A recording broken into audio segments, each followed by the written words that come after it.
and welcome to this episode of Star Wars Universe Podcast. Today we're continuing our strike coverage of Ahsoka. We're recording it very soon after the episode has come out when we're full of thoughts, but we're not going to be releasing it until after the strike. Hopefully you have seen it by now. Ahsoka Episode 5 is what we're talking about today, and I've got two great guests, Erin McGowan and cosplayer and Star Wars fan Alex Kormann. Guys, Filoni just gave us one hell of a love letter. God. What do we think about this episode? He has been planning since the moment Ahsoka became live action for this moment. Mm-hmm. Like, he has been planning and prepping.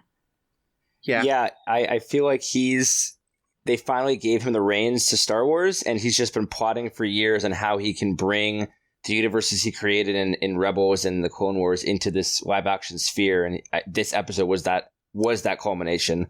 Yeah. I want to back up just a second, but we had to get started with this episode. Alex, this is your first time on the podcast. Why don't you introduce yourself?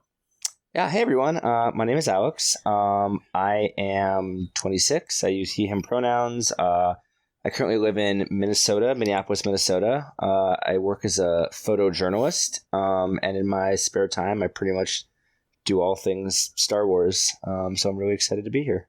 Awesome. I like that we have 3 Minnesotans on the podcast this time. We're going to understand a sort of deep reservoir of we don't ever express our feelings. I'm learning it. I'm not from Minnesota eventually, but it'll be a good lens to bring to this show. Alex, you have a thought? I am from New Jersey, so I will get... I'm from New Jersey, so I will come out with very strong opinions. I will warn you. So you and I actually get along well, because I'm from New York City, so we're East Coasters, we're transplants. I do have to ask, are you from New York, New Jersey, or Philadelphia, New Jersey? Yeah, New York, North Jersey, New York, New Jersey, the better part of New Jersey. Perfect. Okay, we're in good plans. We'll talk about football in a little bit. Excellent. But yeah, back to this episode. Let's just kind of talk. Erin, you go first. As someone who I know is so invested in Ahsoka, you fell in love with her at a very young age. You've kind of grown up with her.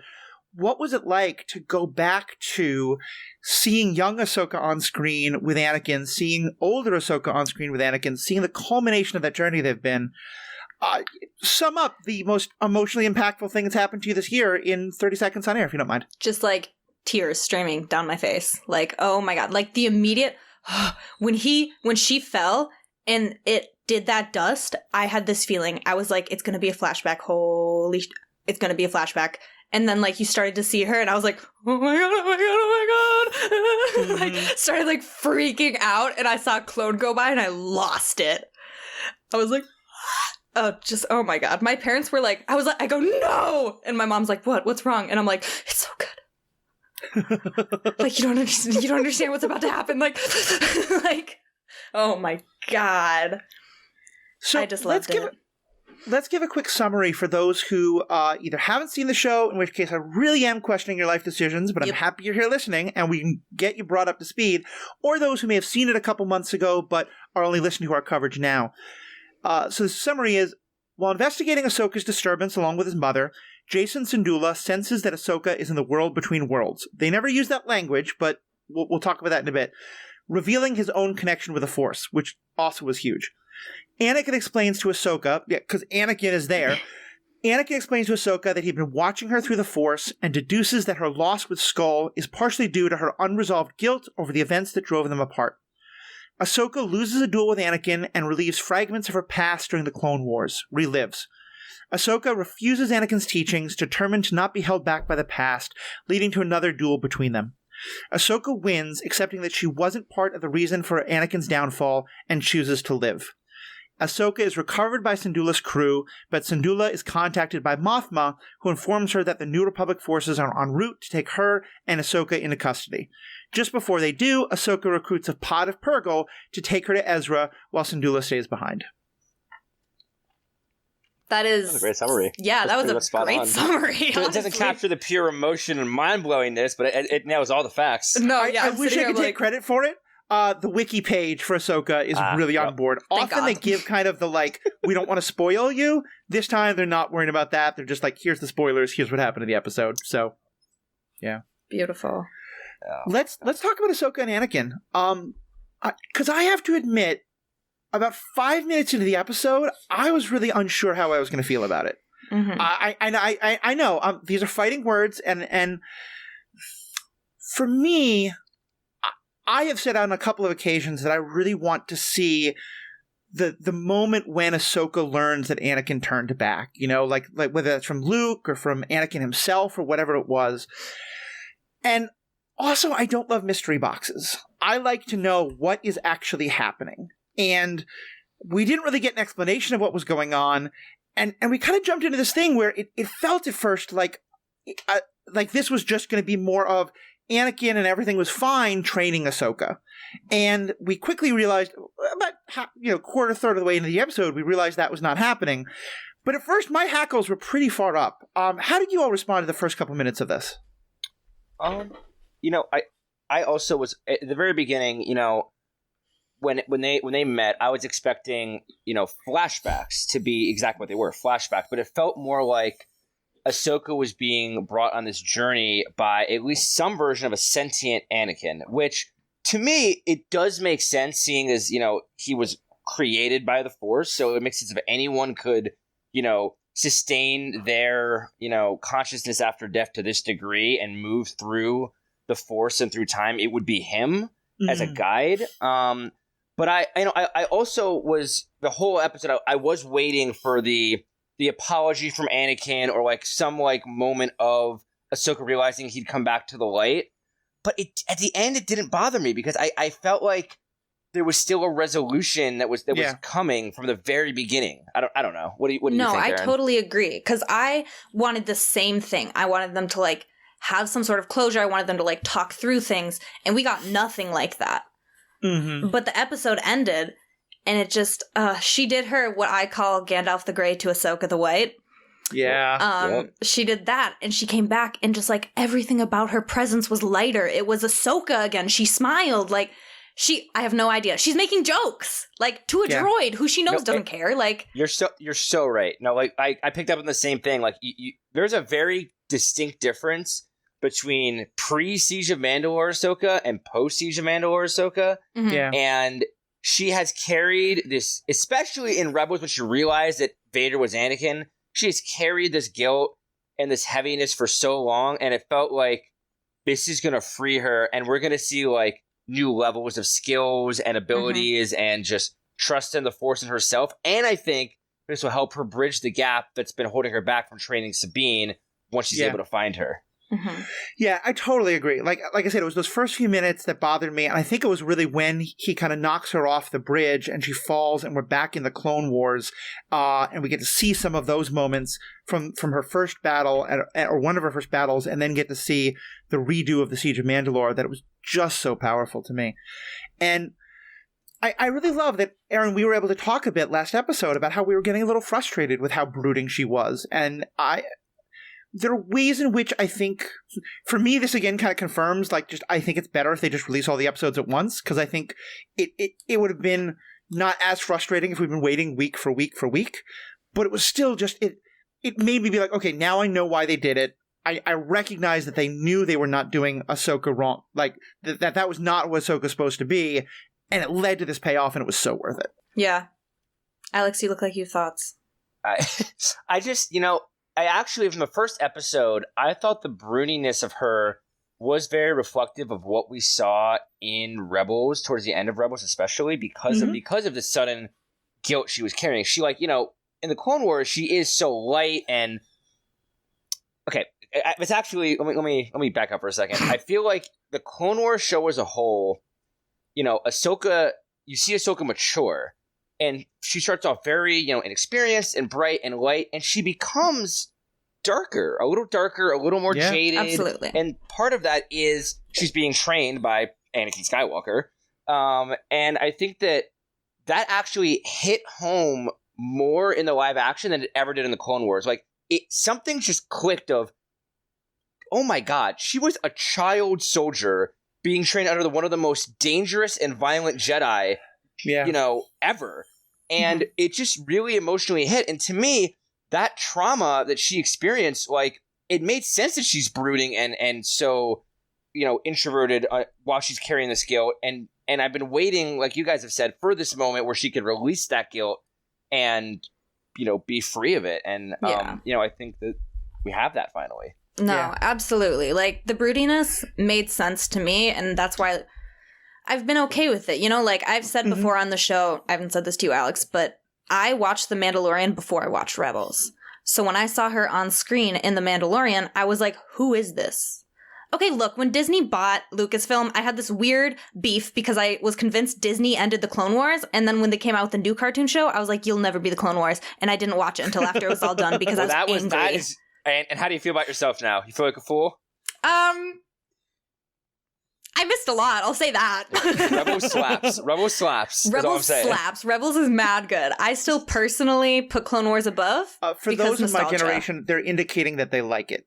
Just want to translate from the youth. The Clone Wars is the better show, I agree. But Rebels, there's something about it that just, it feels so homey and... Mm-hmm. It is. There's something very special about a show that's based around one planet that we don't get in Star Wars. And one crew of people. It's like, it doesn't jump around as much as all of Star Wars does. It's one family, basically. Mm-hmm. And it's I think, like, in some ways, I think it helped to kick off the current, like, Disney TV era because, like Andor, like Mandalorian, it's not about the people who were the heroes we're always going to remember, you know? Yeah. Hera Syndulla is going to be, like, if you read a paragraph about how the Empire was overthrown, you're never going to hear Hera Syndulla's name meant, you know? It's going to be pages and pages down. And yeah, I love that.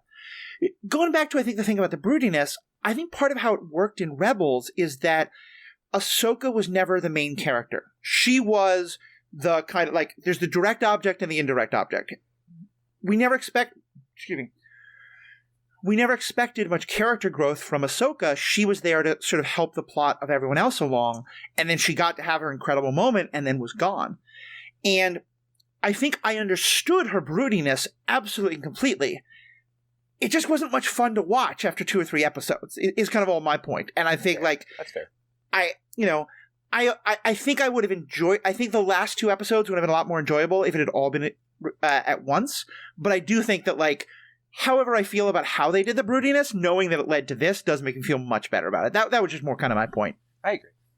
Yeah, I was just so happy to have an episode about Ahsoka, not Sabine, because I like Sabine a lot. I do, but I've been wanting that growth from Ahsoka, and now we have it. So now I'm, like, actually excited to get back to Sabine. Yeah. I think that's a really good way to put it. And I think that's kind of exactly what I am.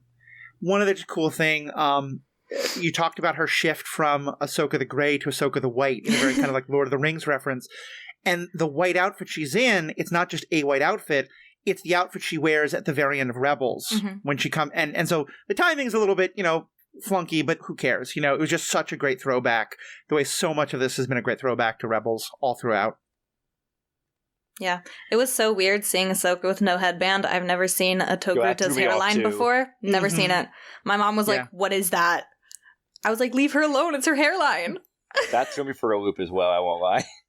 I also thought that the transition that they did to young Ahsoka, and we'll talk about the actress who played her in a second because she was amazing, but just like, because she falls and then she's in shadow and dust, and at first, like, you don't realize who it is, and then as she's like coming forward, she looks so much younger.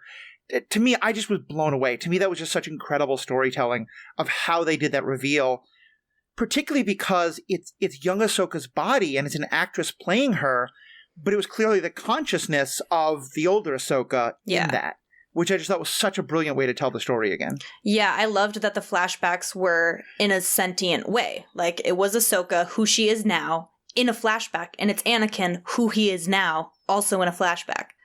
Right. And, like, it was... you go ahead. Go. It was interesting to me, because it's like, you know Anakin is sentient, you know he knows what's going on, but he's still so in it. He's like, come on, let's fight a war. She's like, yo, aren't we here? Like, you have something to say to me. Like, I don't want to spend time here. Like, can we just get through it? And he's like, come on, the battle's going on. Which felt very Anakin, to be honest. It did feel very Anakin. And, like, I know this is a point we're going to discuss later, apparently, because Matthew's a Hayden Christensen hater, I just found out. I absolutely am not. Absolutely am not. But go ahead. I just want to say that I felt like I have waited, and I tried to explain this to my partner who doesn't love Star Wars as nearly much as I do, but really tries. She really tries. And I tried to explain to her that, you know, I was 8 years old in 2005 when, you know, this show came out. or 2006, whatever. I can't remember. What year did it come out? 05, 06? I think it was 08, actually. 08? Okay. Then I was 11 years old. But 12, whatever. I can't do math. What point is, I was 11 years old when it came out, and I have waited about 15 years at this point to see a live-action version of these characters that, like, you know, I grew up just loving Ahsoka, wanting to see Hayden Christensen in that Clone Wars armor for long, and just like it almost didn't feel real when I saw it, and to see a live action Captain Rex, even if it was just for a moment, so good. It was almost like I couldn't even believe it was really happening on the screen. Yeah, and I think this is something that's going to be so different for our experience versus someone like Matthew's age, who didn't grow up on the prequels in the Clone Wars, where your favorite characters have always been live action. You got that. We've sat here like, my favorite character is a cartoon. She's considered secondary. A lot of fans don't know about her. People are going to trash me when I say that's my favorite character just because she's not live action. And now they don't get to say that. No, it's so true. And to be very clear, I made a joke before then about how this is the worst of the three people who have played Anakin / Vader. And you're trying to backtrack, but you can't. But that's okay. No, here's the thing. And what I mean by that is, and I will admit, before the Obi-Wan show, I thought Hayden Christensen was a bad actor because. And part of, I think, the generational divide you're talking about is really important. And Aaron, I've said before, and Alex will say to you as well, it's why I love having you on the show, because I think it's important that fans of my generation not be the only ones who are represented on this show, and that I've learned so much by hearing you talk about that and how important it is. I will say that at this point, my favorite character is Hondo Anaka, so I haven't had my favorite character on live action yet, but I do hear what you mean. I grew up with this being live action, and then the cartoons, the animated being a secondary thing. So, and I want to say more about that in a second, but just in terms of Hayden, what I mean, I think there's two things here. To me, I think, like I said, I didn't think he was a good actor. Then I saw Obi-Wan, and I still don't think he's Matt Latner. The animated voice to me is just, that is my Anakin, and you know, James Earl Jones is also my Anakin, and that, you know, he was my Vader, and in part because the prequels. Probably because I watched them as an adult, but he always felt wrong to me. It always felt like this is not the person who ever grows up to be James Earl Jones. I just never believed it. And I've come to believe that is in large part because of bad dialogue and bad direction, because as I said, I believe at this point that Matt Hayden has some good acting skills. I just think Matt Latner's better. And that's what I mean when I said the third best. It's not hate for him. I think he did a good job in this. I think the de-aging is awful, and I really wish they would stop doing that. And, you know, if he's in the Force somehow, just let him be the age that Hayden Christensen is now. But yeah, so just to kind of clear that up, it's not that I hate Hayden. I think I used to, for sure. I've come to believe that if Natalie Portman could be that bad in this prequels, then any good actor could be. But that's why I think it's really important. Like, I love hearing that perspective, that for you, how important he was, having grown up with him and having grown up with the Clone Wars, wanting to see him in the live action. Because it's not a perspective that I would understand, you know, having seen it at such a different age. Yeah. Is my Hayden defense time now or later? You can go ahead now. Go for it. Okay, great. I was just going to say that, I'm not hating him. I know. Yeah. I understand you don't hate. I mean, I think for me, you know, my opinion might differ from a lot of people's on this, but if you look at the character of Anakin Skywalker, he was taken from his only parental figure after living through slavery his entire childhood, when he was only 10. He's taken from his mom, to be thrown into an order of monks who you're taught to not show emotion, and from that young age is slowly, like, you know, brainwashed by the most evil man to maybe ever live in the history of the galaxy in Palpatine. And then you have him with his skill level quickly evolving, and with already having, you know, the level of, you know, impulsivity he has, and then a war breaks out. And so at one of the most, you know, critical moments of, you know, someone's development, he's now thrown into a war. And I mean, he's 22 when he becomes Darth Vader. Like, you know, when we were graduating college, you know, you were not fully developed. You were young. And I feel like, to me, the way Hayden portrayed Anakin was clumsy, inexperienced, awkward, and that is how I picture a teenage Jedi trying to figure out what the hell he is to be. Like, it's almost like you're, in real person terms, it's like you're going through puberty and, you realize like, oh, I might be good at some sport or something, but you don't really know how to like interact, or, if you're like a child prodigy who goes to college when you're, 12 or something, like Anakin was more talented and skilled than maybe any Jedi outside of like Yoda and Windu, as far as like, lightsaber skills. And his connection to the Force was deeper than probably anyone's except for Yoda's. And he's trying to figure all of this out without any real direction because we're in the middle of a war. He has Palpatine manipulating him. And so Hayden's performance was actually, to me, how I think Anakin really was. This awkward, weird, kind of confused guy. And then because he never felt like he had that home or that connection that he had with his mother, he falls to the dark side. And the James Earl Jones performance we get, we're seeing 20 years later, 20 years of evil, isolation, darkness that matures him into this brooding, evil character that we see in Vader. That's a little more refined and but at 22, I don't know. To me, it always felt like that is exactly how I would picture an unstable white man to be before he became evil. And that is completely legitimate. And I don't want to discount a word of that. And to me, all of that, I think Matt Latner captured perfectly. I also love Matt Latner. I want to clarify. Yeah. I love him in the Clone Wars. When I watched Hayden Christensen, I didn't get any. What I got was an actor reading bad dialogue who never actually felt into the character. And it may well be that, like, because again, I was about the same age. I was. It's funny. We went to see Phantom Menace that was my graduating college. So I kind of like aged up with him in that kind of a way. It wasn't what I saw, but I think that's the great thing. Is like it doesn't have to be. And to me in this, I guess maybe it's part of it is that because, again, I never had an emotional connection to Hayden's version, I never had any desire to see Hayden in live action with Ahsoka. Like, if you'd put him in the suit and had Matt Latner's voice, I'm happier. But it still worked. To me, it perfectly conveyed the emotion between them. And I absolutely love that for the people who were emotionally invested in it, that you got that. Because to me, that's what's most important that Filoni is doing here, is he is recognizing that all these different people have all these different approaches to Star Wars, and he's giving all of us something that we love. And I think that's amazing to me. That's masterful storytelling for sure. Yeah. For sure. Yeah. So let me ask this. What was happening? Like, this review is saying that it's the world between worlds. Those words were never actually spoken, but I think it's a clear indication of that. Was this, was it Anakin pretending to be the dark side so that he could get Ahsoka to face that? Was it that the essence of Anakin actually is still the essence of Vader and Ahsoka had to defeat him? Like, what was going on here? What do you think? The way I saw it is like, the Anakin that is a current being in the Force is the Anakin we saw at the very beginning and the very end of their interactions. He's pretty calm. He's there to help, like a pretty just like stable, but still like powerful and intense being.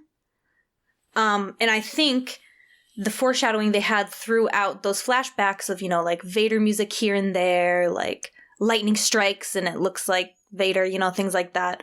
I think that part of the flashbacks is Ahsoka having to grow through and recognize the stages of Anakin to that point where he is evil. We see him as he was on Mustafar. He has like the Sith eyes. He's got his scar and they're fighting with his red saber. And she has that moment where she is seeing the person I'm not going to say hates the most, but a person that has caused her so much pain and has caused so many people so much pain. And she stops and she does that like she's thinking about killing him. And she drops the lightsaber and says, I choose to live. And he steps back, still in Mustafar Anakin for a moment. And then it passes. So to me, that was like a trial. Yeah. Like she passed her trials almost. I tend to agree for the most part. To me, Anakin, I'm going to reference a moment in the Clone Wars, the Mortis arc. There's the three gods of the Force, essentially, and the Father is imploring Anakin to take his place as the anchor of the Force, essentially. Yeah. And Anakin was created as a virgin. He is balanced. Like, that is his entire thing. He was, 22 years in the light, 22 years in the dark. he pretty much is his exact lifespan. And to me, he dies, and now he has full command of all aspects of himself. So he can choose to bring out the Anakin, the calm demeanor, or the dark side and the Vader in him that, like, you know, he needs to show Ahsoka. He even makes a point where Ahsoka references what he became, and Anakin very nonchalantly says, "Is that what this is about? Like, that's what you're mad about?" Like, I love that moment. Me too. Yeah, and to me, it's him very much showing that he is going to use both sides. And the last quick thing I'll note is, I don't know if anyone else picked up on this, but there's a moment where they're locked in lightsaber combat when he has his red saber out, and it's very intentional, I think, where it reflects on Ahsoka's eyes in such a way where it almost looks like she has Sith eyes for a second, and she looks very I know what you're talking about. And intense. Oh, and I don't even think that was just a reflection. I think she was supposed to have Sith, like they gave her those contacts for half a second. Yeah, and to me, you know, that to me was like, there was, and again, a reference in the Clone Wars, there's a wildness in her. There was a darkness in her, seeds planted by Anakin, intentionally or not, and she had to overcome not only her guilt with Anakin, but those, like, dark sides, you know, that evil seeds, and I'm sure she feared that if she, you know, let herself feel too much emotion, that she too could fall down that path. And so I think she's forced, because of Anakin's choices there, to face that side of herself. And like you said, Aaron said, you know, she drops her lightsaber and chooses to live and not to kill Anakin and to overcome that. And so I think she learned from Anakin that same mastery over her darkness and her dark side, because that's I'm not going to go into a whole. I was going to go into something else, but I'm going to stop. Part of what I love, I want to get back to kind of the original question, but part of what I love about that moment when she drops it, it's exactly what Luke did to him. Like, it's the Luke dropping his saber because he refuses to keep fighting Vader. And it was so powerful. In terms of kind of like the metaphysics of what's happening there, I think I very much agree with where you both are coming from. I think, Alex, I had a somewhat different take than you did, but I think you may have at least given me some thought that either one could be true. Because what I was remembering was when in the World Between Worlds and in other similar things, like Kanan and Ezra had both been tested, and Kanan especially is seeing Yoda. And I haven't seen the episode in a while, but my clear memory is that he kind of asks, like, is this really Yoda? And the implication is given that it's like, it's not that, like, the actual physical person of Yoda enters into this World Between Worlds as well. It's that it's the Force itself manifesting and very much being a manifestation of Yoda, because Yoda is a part of the Force. But that, like, if somehow Kanan were able to go find Yoda after all of this, you know, Yoda would be like, I don't know what you're talking about. I wasn't there with you. And that's the kind of so the impression I had is that it was sort of like the Force was testing her the same way it tested Kanan and Ezra and many others in Rebels. And it was testing her through Anakin, and then Anakin is in the Force, and so it was that. But that, like, if somehow Ahsoka later were to talk to Force Ghost Anakin, that Anakin would be like, I don't know what you're talking about. Like, but I also do like your idea that it might be that he's not just a regular Force Ghost, that he is this now essence of the Force in that way. Yeah,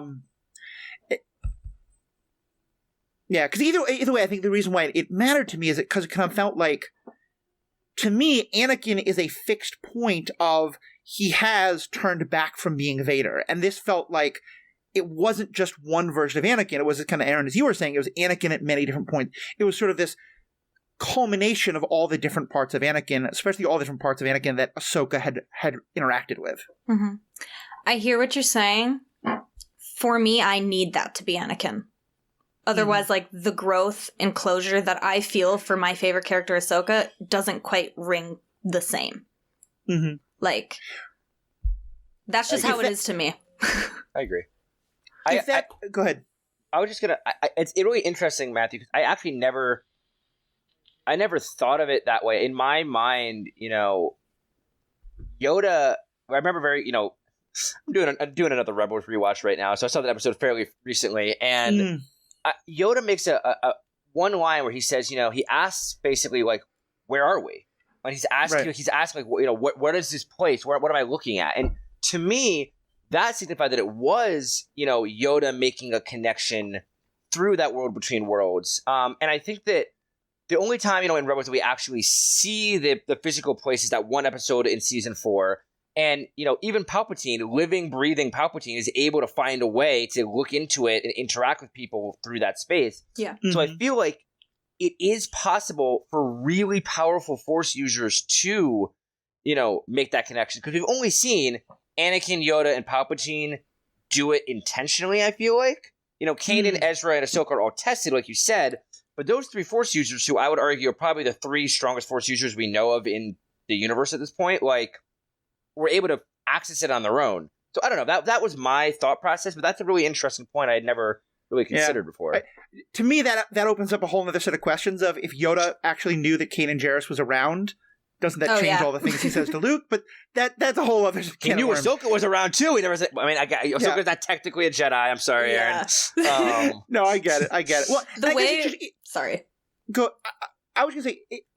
I guess it then just brings me back to that original question, though. Of so is Anakin is this an Anakin who has himself conquered the dark side and understands what Ahsoka needs, and so he intentionally takes on that dark side milieu? Or is it that she's... Because I saw it in a different way, because I see Alex nodding is why I'm kind of responding. What I saw it as is that she recognizes that her master and this person who fell to the dark side are the same, and she kind of moves past him. Yeah. I mean, there's a sense of moving on, definitely, because she's faced this, like we were saying before, kind of like this dark side in her that's been planted by Anakin that she knows of but doesn't want to address, doesn't want to be too powerful, doesn't want to be too obvious, is just trying to stay out of the light to avoid possible consequences. And yeah, when they have this moment together, she's able to face and overcome the fear of becoming dark. Yeah. And I think, just to add to that, a really important thing that I think they're drawn is that this is the first time ever in Star Wars that we see Anakin Skywalker acknowledge that he was Darth Vader and they're the same person. Throughout the rest of the animated shows and everything, and Obi-Wan, Clone Wars, Rebels, it's always, I destroyed him. Anakin Skywalker was weak, I destroyed it. We are separate beings. You even, you read, I read the Thrawn book series. In the second book, it's very divergent. It's he refers to Anakin's past as the Jedi. It's very mentally separated. Yeah. And to me, in this moment, Anakin, that's why I feel like Anakin is conscious and sentient here, because it's the first time we see Anakin saying, yeah, I've conquered the dark side and I recognize that I was that person. We are the same and I can move between them and use that to teach you this lesson. Yeah. Yeah. I can understand that. Yeah, and I think I like that as well, because it does seem like, and this is kind of the history of the Jedi writ large, of the, we especially if you read some of the High Republic, a time when the Jedi were a lot more open to having romantic or even sexual relationships with other people. It was as long as it didn't become an attachment. And that yet by the time that Anakin is a Jedi, it's now no, you can't do it all. You have to just be entirely cut off. Mm-hmm. And this is something we're talking about in the books that actually, I haven't recorded this yet, but by the time this comes out, it will have already come out.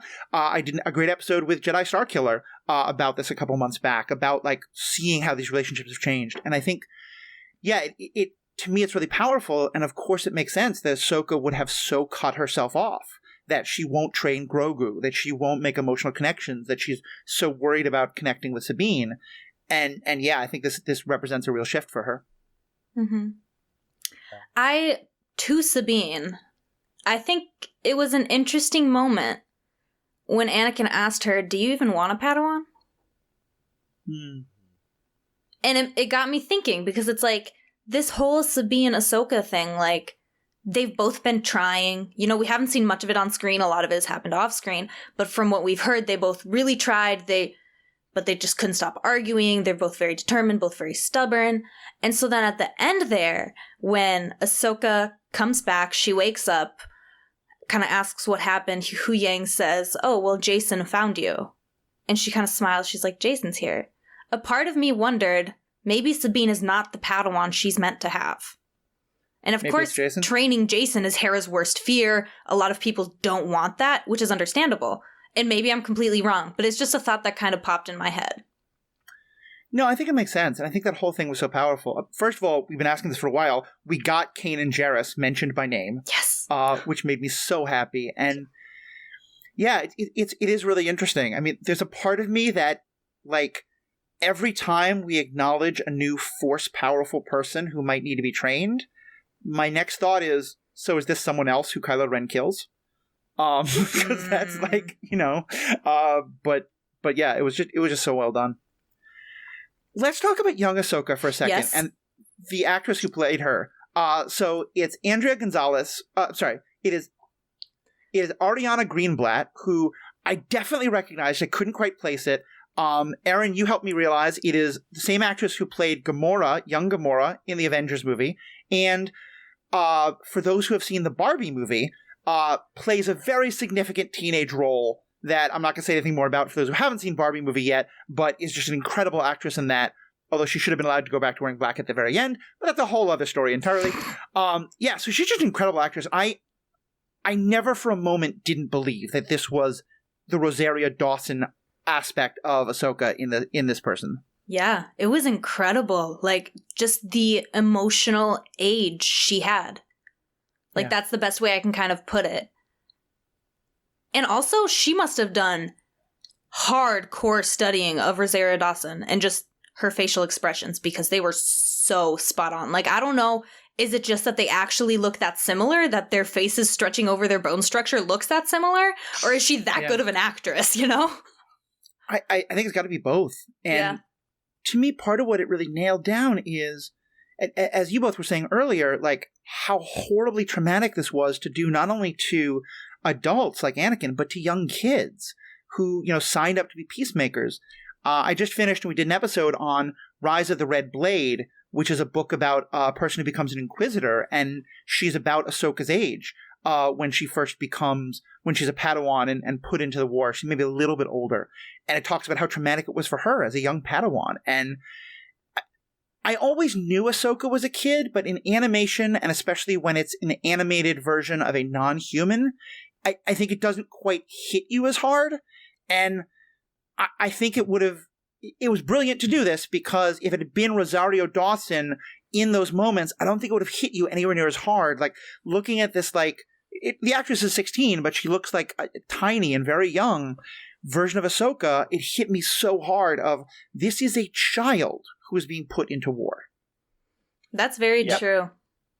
Yeah, that's what I had mentioned that earlier, because of that exact reaction of, like, it just never hit in the Clone Wars. Like, you understood, like, logically you're like, all right, Ahsoka's like 12 years old right now, but you're like, it's because of the style and the tonal direction. I think that when you look back at, like, everything that she went through, I mean, like, kidnapped, hunted, sold, momentarily a slave, like, tortured in every way possible. I mean, as a child, and you just don't, like, if you picture the entire Clone Wars show with live action, now that you actually have that physical image now, it's horrifying. It makes the Clone Wars feel so much more, it almost makes it feel even darker and more evil and sadistic, and makes me, like, either hate or respect Palpatine's vileness even more at this point, because it was just, oh my god.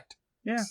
I mean, the whole idea that the heart of Palpatine's plan was to force the Jedi to stop being peacemakers, because he knew that going to war would fundamentally break them, is just so perfectly illustrated. Like, that entire story is done in 3 minutes in this episode. Yeah. And even... You go. Oh, you. Just on, like, Ahsoka, like, the parts where he was just saying, like, yeah, when I was a Padawan, we were meant to be peacekeepers, but it's a war now, so I have to train you to be a warrior. And, like, watching the Clone Wars, growing up around her age, like Alex said, I'm a little younger than you, so I think I was, like, 7 or 8 when the show came out. It's like, yeah, she's just, like, a badass chick. She's just, like, killing it. Yeah, go. Like, I'm just, like, here to support her. Not even, like, kind of thinking, like, when you're young, you want to see yourself in that situation, doing hard things. But, like, growing into an adult, in my mind, I never processed that she was so young, because the animated version I see on screen is just Ahsoka. And Ahsoka has the emotional age she has, which is way older than what she actually is. So yeah, I agree. Seeing like someone who actually looked 12 or 14 with those green lightsabers running through what I'm assuming was a battle on Ryloth because there was Twi'leks everywhere. Yep. Yeah. It certainly sounded like Tamora Morrison's voice, so I'm very glad they got him back.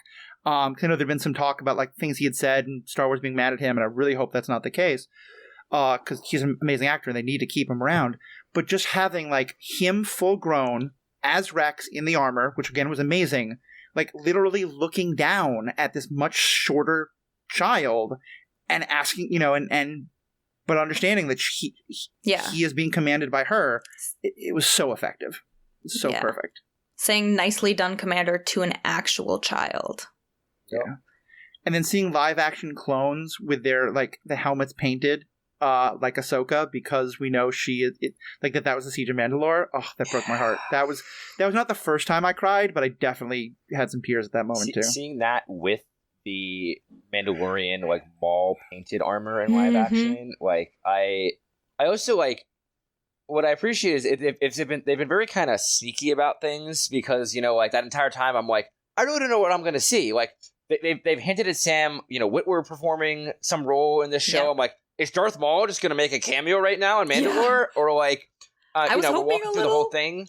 I'm waiting for Ewan McGregor to walk onto the screen. Like, I'm like, what are we going to get? Are we going to get Tamora Morrison? And, I think that while like, the childhood part in me wanted to see Ewan and Hayden next to each other in Clone Wars armor, I do think that Ewan's presence would have detracted from the gravity of seeing Hayden with Ahsoka in live action for that first time.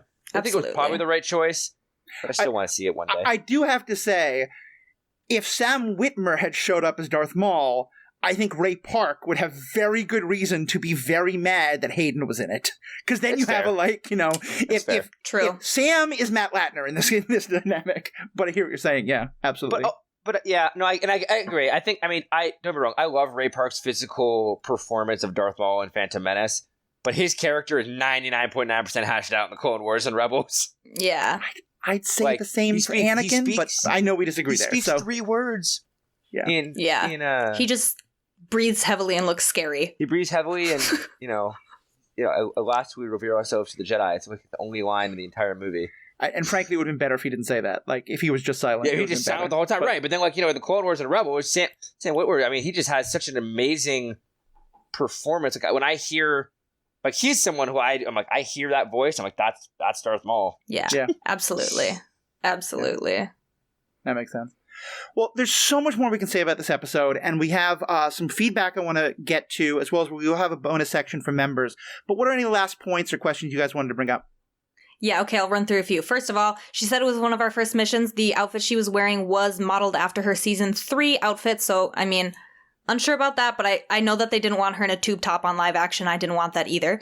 I'm fine what with else? That Siege of Mandalore, absolutely beautiful. She fought with the same, like, we were watching her, in the first flashback, and she was like fighting, but I was like, she's fighting, but like Ahsoka fights, Yeah. And then we got that scene during the Siege of Mandalore, and I was like, that's how Ahsoka fights. Like, that's what's up. Like, she killed that. So I really loved that. What else? I watched it 3 times over this morning because it gives me so many chills. When he pushes her back as season 7 Siege of Mandalore Ahsoka, she lands on her back as live action adult Ahsoka, and he starts walking towards her with the Darth Vader, like, smoke behind him, and he does these like shoulder shrugs. I was like, that's Mustafar Anakin, and he's gonna get ya. Like, that's exactly who that is, and I just loved it. I loved it. Yeah. I also think, just in that vein, that I also thought it was Ryloth. I'm just gonna call it Ryloth. As he's walking away from her on Ryloth, and there's like the flash of the artillery blast going off, and you just see him walking away, and then it flashes to Vader and back to Anakin. Good. I was like, oh man, it's so good. It felt so good. And I did want to just very quickly touch on Jacen. Really, his role in this fascinates me, because I don't. They can take it so many ways. Like, he could be, Ahsoka's Padawan. He could be trained by no one and like just train himself. I don't really know where they're gonna go with it, but I don't want them to let that plot point die, because that's Kanan's Ezra's Kanan's legacy, but Jacen's also Kanan's legacy, and I want to see where that goes. And I also wouldn't be upset if Ezra trained Jacen. I might be unpopular, but I think that would be a really cool thing to see. I would love that, actually. I think here's the thing for me, and this is, again, it's a generational thing. In the same way that Hayden is so important for you all, and seeing the live-action Anakin in the same way, I need to see Luke train some of these people. And maybe it is like Luke working with Ezra, who's working with others, or like, in part because, and I'm on record that I think there are a lot of great things about the sequels. I love Rey. I love Last Jedi. The less said about the last movie, the better. But part of why, to me, one of the things that didn't really land is that we had no idea who the people Luke were training were. And in part because I just want to see more of Ahsoka with Luke, because I think that's another great way of, like, the two different parts of Anakin. Like, in some ways, they're both Anakin's children, just in totally different ways. And I want to see more of them together. I would love to see, this kind of, like, all the Jedi that are running around in this, and the Padawans and all the rest, somehow that connecting with what Luke is doing, or it being very different. I mean, I'm very open also to Ahsoka still being like, no, the Jedi made a lot of mistakes, and we're going to do something different here.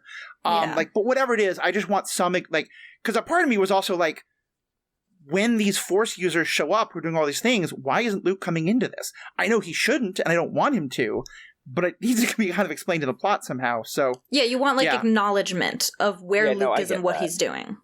I also think that if I don't get Hayden Christensen apologizing to Ahsoka, or Anakin apologizing to Ahsoka, I think that at some other, not in the Ahsoka show, it's other piece of media, seeing that conversation where Luke says to Ahsoka, I was there when he came back, like, Anakin is back. Yes. And them sharing that moment, because I think that will, like, you've seen Ahsoka and Luke in the same place, technically, in that Book of Boba Fett episode, but you don't really see them having a heart-to-heart moment as deeply as I would have liked. Like, you see them have a very brief conversation, but nothing. I'm sorry, I'm tearing up now just thinking about this, but, like, because, I was so frustrated that we didn't get that in whichever Mandalorian or Boba Fett, because they're all basically the same show at this point. But, like, to have a moment where after all this, maybe at the end of this, or maybe in something else, Ahsoka goes to Luke and says, now I'm ready to hear about Anakin's last moments. Like, something like that. That may be part of this chain, that she wasn't ready. Like, Luke started to tell her. And I'm headcanoning it. I'm sure we'll never get the scene, but God, that would mean so much to me. It would mean a lot to me, too, because that would also, to me, that would bridge the prequels, the originals. It would bridge the animated. It would bridge all of it together in such a beautiful way. And it would be so emotional. Like you said, it would be emotional for original fans, prequel fans, animated fans. It would hit every generation pretty much. And to me, it feels very obvious that would have to happen. I don't know if I want to see Jacen and all of them go to Luke's Jedi Academy. Yeah, I don't want that. I don't need Kylo. I don't need them all dying. Yeah. Unless there's some level of a retcon where some of the people died and some escaped, or maybe it's like there's multiple schools and Ahsoka leads a different one on a different planet. I just, because we never really got in depth about, like, did Kylo kill everybody? Because they said that some students left with him, because I don't want to imagine Jacen, Kanan's son, turning to the dark side or being murdered in cold blood as a Padawan. Yeah. I mean, I think at this point, Star Wars just needs to stop ever saying the words "the last." Yep. Because, like, because that's the thing, is like, because Rey's whole story is based on the fact that she's the only one, even though, like, it's clear, but, in some ways, all that's true, unless Ben kills all of them, that she's not. So, anyway, that's a whole other digression we can get into, but, and we'll be curious to see how it plays out in the rest of this. I love Star Wars. Yeah, same. Good. So good. You just keep going and never stop. I could sit here all night. Literally all night, and there would just be different things to talk about. All right, we got two quick pieces of feedback that I want to go on. One is, we talked about this a little bit before. JP had written in this great question to us. He wrote into us, JP had written into us after episode 1, a very long email with a bunch of different questions. We love all of it, and I want to ask you all a couple more of them. And then we also have a quick question from Sunset Skywalker, which is, I love the name. So the first question was, though because I think it's clearly very relevant, JP had asked, will the world between worlds indeed play a part in the story? The end credits are a clear callback, and I could see it becoming an alternate means of travel to any other galaxy. Oh, that's an interesting thought about galaxy travel, but clearly not the way that they went. JP, I can answer you. I will say yes, it does play an important part. And yes, the credits were foreshadowing. Oh, good job, Erin. Thank you. I hadn't caught on to the credits part, so I love that. That was something I did notice. I was like, it's giving World Between Worlds. I will just to speak to that, JP. I think that they've actually done the World Between Worlds in a really good way, because I have a very close friend of mine who is loves Star Wars just as much as we do, and I'm actually going to be hanging out with him in a bit here, but he actually dislikes the World Between Worlds as a concept because he feels like it's a little bit of a cop-out, where you can just there is some mechanism built into the universe now where you can change events, bring back characters that have died, and alter things, so he feels like it takes away emotional impact of things. Like, for him, Ahsoka sacrificed herself to her former master to save Ezra and Kanan, and he's like, and the way they brought her back, he's like, if we had just found out that she had survived the battle in some other way, he would have been fine with it, but the way that they kind of just pulled her back bothered him. And I don't necessarily agree that it bothers me, but I think that they were kind of tasteful here where they didn't necessarily have that very clear mechanism in place, so it's not like, let's start pulling people back from the dead willy-nilly here, or let's start travel between galaxies, because that would feel very easy. I like that they committed to like a more, in very Star Wars fashion, convoluted route to get to our destination of let's hop into a Purgil's mouth. Like, to me, that feels very very Star Wars, and almost like not exactly, but like a very slight little like callback, the Millennium Falcon being in the Exogorth, and it just feels like this is Star Wars. If it was just like, oh, I'm Ahsoka and I happen into the World Between Worlds and now I'm going to walk across this path and 10 minutes later I'm at this new galaxy, it would feel kind of, I don't know, lazy to me. I'll admit I didn't, at first I was like a little bit eye-rolly about that until we got the shot through the teeth of the jump into hyperspace. And I was like, no, I'm good. I'm in. I love this. I love this so much. Yeah. I want to say, Alex, the point your friends made, very valid. It's a very valid critique. That makes a lot of sense. Because it does, any show. We've talked about this here on the podcast about the Marvel Universe. Who's dead? Who's not dead? Like, the problems of multi-dimensions. Like, it's cool and it's fun to explore, but if you're not a diehard fan, it's hard to follow. Like, I've often said, one of the reasons why I love Star Wars is that unlike almost every other major sci-fi franchise or space opera franchise out there, it doesn't involve time travel. Because I just think time travel always breaks the rules of logic in some way. And so that's his entire argument. I had a similar thing about World Between Worlds, but then I was like, but it lets us keep Ahsoka, so I'll just ignore my frustrations with it. Let me do the one last question here. And this isn't directly related to this episode, but it came after the first one, but I think we've learned more, so it'd be interesting.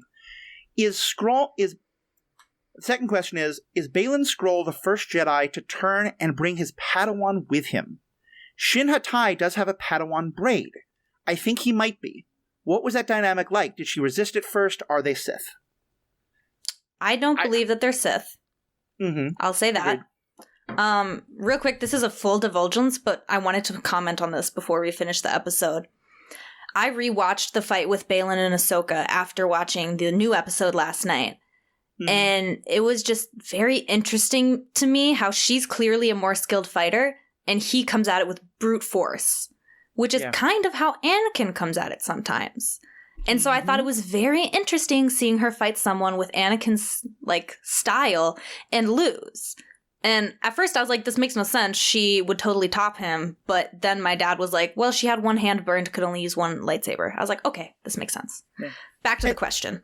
Well, I'll just say more on that. I felt like what I thought you were going to say with one hand is she had one hand tied behind her back. I think the point is that she was holding back in that fight. And that she had to, and it's the same reason why Anakin defeats her at first. And she has to let go and stop holding back. And that's how she's able to defeat Anakin. And now we'll be able to kick his ass, Baylan's ass. I want to answer the question that was asked about. I also don't think that they are Sith. I actually have an opinion on this of that. Baylan, to me, he feels like the most un-Sith ever because he he very clearly loved the Jedi Order when it was at a certain point, because he keeps the Padawan braids. He makes constant comments of like, it's a shame that we have to kill the last few Jedi. I'm saddened by this, and he very much speaks in nostalgic words about the Order. He says that he lost faith though, and to me, I think he is maybe not, but he could be one of the Jedi that walked away from the Order when Dooku did. Yeah. And when they were feeling very disillusioned with how the Jedi Order had been and what it had become. I don't know if that would work age-wise or not, but if not at that period, a similar reason to why Dooku left, of becoming disillusioned with how political the Jedi Order had become and all these things. And but it doesn't mean that he wanted to completely forsake it. I mean, I always say his name wrong. Hu Yang. Hu Yang. Thank you. I keep wanting to say Hu Yang. It doesn't sound right. Hu Yang even makes a remark that both lightsabers are made as Jedi custom. He trained his Padawan to make a lightsaber in the Jedi fashion. And Filoni even made a point to comment that these sabers are not meant to be red, but more of an orange hue. So, there's a lot of very distinct differences between the Sith and them. And there was also, I can't remember now what it was, but there was someone had brought up their names in Norse mythology, very distinctly, it's these two wolves. Yes. Which, Lothal imagery, we love that. Yeah. And I really love where you're going because, and I love the Dooku connection you made. I hadn't really thought of it until this question, and then as you started answering it, because I am on record as saying that I think my least favorite moment in all of Star Wars, other than I Hate Sand, is the moment when it's revealed that Dooku has been working with Palpatine all along. Because I thought the idea of Dooku as a person who genuinely believed that the Jedi had fallen, and genuinely believed that the Republic was corrupt, and so genuinely believed that the best thing was to separate, and that as part of breaking away from the Jedi, he was starting to say to himself, maybe there are some powers that I could use for good. And that the idea was that this was the beginning of Palpatine slowly manipulating him toward the dark side. And I was very frustrated when we found out, no, that actually has already happened. Everything he just said to Obi-Wan is made up. And I kind of love that maybe with Baylan we're getting that story then. Because to me, when he says to Sabine, this is for the good of the galaxy, I'm not doing that. When he says to Sabine, this is for the good of the galaxy, I 100% believed him. I don't think this is him just being mwahaha, I want ultimate power, like a Sith should. I think he genuinely believes, like you said, that the Jedi were wrong, but that he can do more good by finding Thrawn, and that Thrawn can help bring peace and stability to the galaxy. And he only fights when he absolutely has to. He always sends other people away. He doesn't want to have to fight. Yeah. And he even says to Ahsoka, how inevitable. I don't want to have to fight you. Of course, you would bring this into a fight. He condemns her for being someone who's grown up in the Clone Wars as a warrior. Because you're saying, he believes in the truth of the Jedi. I just Googled their surnames. Hati and Skoll are a pair of wolves in Norse mythology who are forever cursed to chase heavenly bodies. And that makes sense. It's he is chasing to find what he believes is the true Jedi. This is crazy, y'all. Filoni's crazy. Filoni's insane. And I also think that our Dathomir reanimated Inquisitor, what's his name? Boss? Oh, Marok. Marok. He has what's his Norse history? Because there's something behind him too. Yeah. But while you're looking that up, I want to just kind of double down on what Aaron's saying of chasing this idea of the perfect Jedi. He doesn't know, he wants power. There is certain levels of wanting power, but I don't think he's like, I'm not starting a war. He doesn't want to be doing anything. He just wants to find what he feels like he lost from the Jedi Order he thinks was perfect in the day. Yeah. No, I think it's very true. I think and that's, to me, wanting power for its own sake is the end of the road. Yes. Wanting power because you think you can do what you think is right with it is the beginning of the road, and it, to me, again, when Palpatine, we find out his only motivation is just, I want ultimate power because, wahaha, mustache twirly. Like, that's boring. This is a much more interesting kind of a villain. So. Yeah. I found that Marok connection. And so Marok was an Arthurian knight who was turned into a werewolf by his wife. And the woman who taught his wife how to be a witch was Morgan Le Fay. So like Morgan Elsbeth. Which also another thing that I wanted to bring up, Erin, last week, and I just totally forgot about. When he's cut down, all this kind of like green dust and smoke comes out, which is what we've seen happen a lot when the Night Sisters, especially the sort of ghost versions of the Night Sisters, were killed.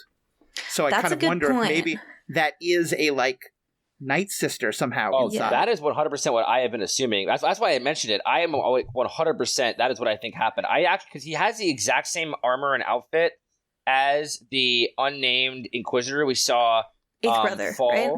I think was it the Eighth Brother? I think it's the one who had the lightsaber damage and he fell off the He Sith just temple. like dies in the dumbest way, yeah. But we don't know if he actually dies in that moment or not. But to me, that is him, and he was just reanimated. With Night Sister magic. Oh, I like that. And he's just been like this pawn for Morgan Elsbeth, and that's why like you don't really hear him speak very much, and it's very much like when he's cut down, we see that exactly what you said. Why else would green smoke and stuff fall out of him, and how could he be defeated so easily by Ahsoka? Like, I don't know. That to me seems very. And it's sorry, go ahead, Erin. It's interesting that you guys are saying this because for such a Clone Wars head, didn't think about the Night Sisters. I had headcanon that as he's a type of species that needs a pressure suit, and he just couldn't stand the same gravity. God. And so when she broke through his suit, he just exploded. I was like, incredible. That's sick. But the Night Sister thing makes more sense. Yeah, that makes sense. All right, well, actually, Sunset Skywalker, thank you so much for your email. We've gone pretty long already, so I'm going to kind of wrap this up, and we'll do that email next week. Or actually, I believe next week I will be gone, and it may well be Erin and Alex. So the kids will be taking care of the shop. Please say something something nice about Luke at some point. But other than that, we'll go. Oh, and what was the thing I actually meant, just speaking of the original trilogy, Erin, take us offline for a second. What was the line from Ahsoka that I said is now up there with Han's? Oh, I have no idea. Oh, yeah. And just as a closing thing on that, because I had to say this, I actually texted Erin the moment I finished the episode that the others saying to Ahsoka, so what's the plan? Do we know that the Purgo are going to take us there? And Ahsoka saying, I have no idea. It was such the perfect, like, Ahsoka's back moment, and the line was so good. What I texted was, I have no idea, will now join I know, as one of the most iconic Star Wars lines ever. Yeah. It was just that good. So, Alex, thank you so much for being a guest on this. I hope we're going to have you back, as well as you and I are neighbors, so hopefully we'll get to meet in person sometime. Absolutely. The live action side of things. But if people want to find more of your work, I've seen some of your photography. It's amazing. Your cosplay. Tell us people more about where they can find you. My Instagram is at Alex Kormann 12. That's KORMANN. I'm also have websites alexkormannphoto.com. I also have Twitter and other stuff, so it's all just Alex Kormann or Kormann Alex, so I'm not hard to find. Just awesome, Kormann with a K. And we'll have the links to all that in the show notes. And Erin, where can people find you? Yeah, as always, I am Lady Tano Creates both on Instagram and TikTok. TikTok is where I post a lot of how-tos and follow along with me as I F things up for my cosplay. Instagram is where I post the really cool pictures Alex takes of me, where he makes me look epic, even though I brought 4 lightsabers to a shoot and only one of them worked. Only one of them worked. It was I'm sure she'll ask you awesome. about that when we meet her. And the pictures are awesome because of both of you. So definitely, give good credit all around. Thank you both for being listener. Thank you both for being on the podcast. To our listeners, thank you so much. For our members, stick around for our members section. If you're not a member, you can do that by just paying $5 a month. You get ad-free content, you get bonus content, you get access to special parts of the Discord, all sorts of great things. But for everyone else, thank you so much. We have spoken.